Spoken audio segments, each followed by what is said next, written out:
Good Tuesday morning, my friends. This is MLive Chief Meteorologist Mark Torregrossa. A flood watch has been issued for basically about the west central part of the state. Have, I think, a pretty good handle on where the heaviest rain will fall, and most all of us are going to see a solid soaking. Most areas will see at least an inch of rainfall, exception maybe the far southern part of the state, staying at about a ½ inch to 3/4 of an inch. Some spots could get up to 3 inches of rainfall. So let's get to it and show you when this is all heading our way.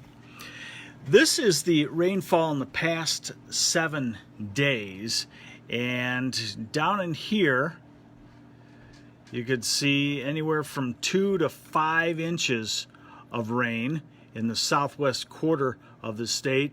Other parts of the state have had light amounts of rain in the last 7 days, but you could only go as low as of about 1/4 to a ½ inch in the last 7 days. Now, here's what's going on. Hey, good morning, Chris Rataziak, and good morning, Mary Montpas.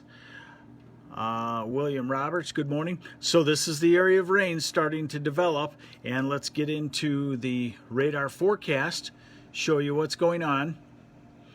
So we're at noon here, and that rain that's in central Wisconsin right now will be spreading into northwest lower during the late morning, early afternoon hours.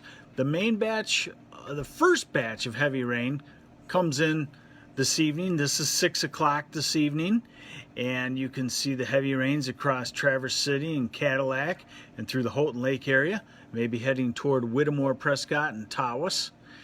And this is 10 o'clock tonight and midnight.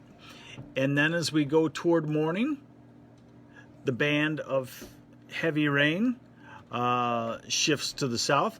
William Roberts, will I be able to finish at least a couple of extra exterior jobs? You're going to have to watch the weather. You will be able to do it, but you're not going to be able to pick your days. Mother Nature's going to pick them for you. So this is 6 o'clock tomorrow morning, and that's where you can see the heavy rain axis now in the morning tomorrow. Ludington, Muskegon, across Mount Pleasant into the Saginaw Bay City area. And we're at 9 o'clock and 10 o'clock and 11 o'clock, and we're into the afternoon when scattered showers could refire.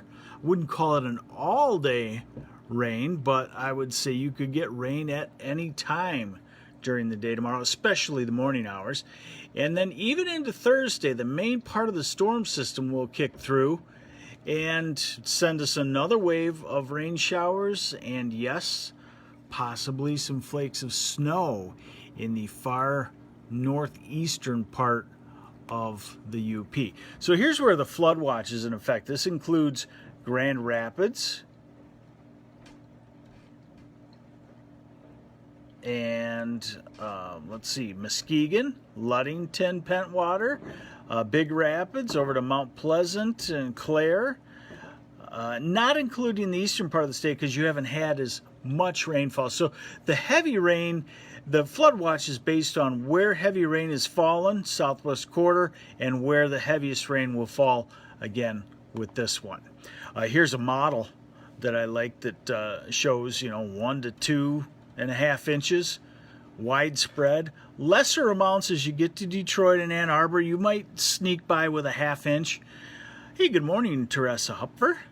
And then out in Wisconsin, looking at 5-6 inches of rainfall. So let's hope that doesn't hold together. Temperatures are going to cool off after today.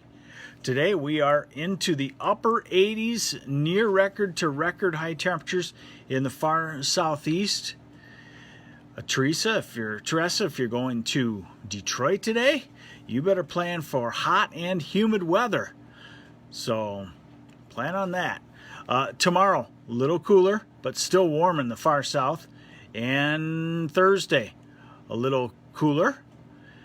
And then Friday, we're looking at fall-like temperatures by Friday. Looking at high temperatures in the 50s.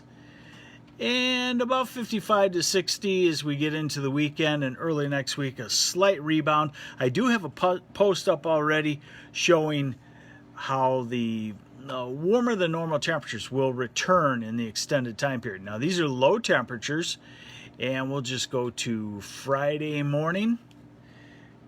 Could see some frost all across the UP except near the water, and then the northwest lower. And Saturday morning, maybe some frost. Now southern lower, you're going to cool down, but no frost in the offing just yet, as you'll get to maybe 38, 40 degrees or so, and that should keep frost from developing. So there you have it, pretty simple forecast. A large storm system heading this way. We're going to see the rain develop mostly this afternoon and tonight, continue into Wednesday, and then spotty showers on Thursday. So we're talking about a 48-hour period of some wet weather, heaviest through the center part of the state, lighter down through Detroit and down to the Lansing area, far southern part of the state, and then much cooler temperatures on the way for the weekend, end of the week. Hey, Billy Saraball, Cabo was fantastic, and we made it to Cabo Wabo, and that was a pretty cool place too. So good to be back. Lots of weather. I'll help you get through it. Just check the sub pump because the ground is saturated in a lot of places, and make sure your sub pump is working properly, and also make sure your downspouts are going away from the house. Make sure any leaves that have started to fall haven't plugged up any road storm sewers or your gutters as well. That's always important with these kind of heavy rains this time of the fall.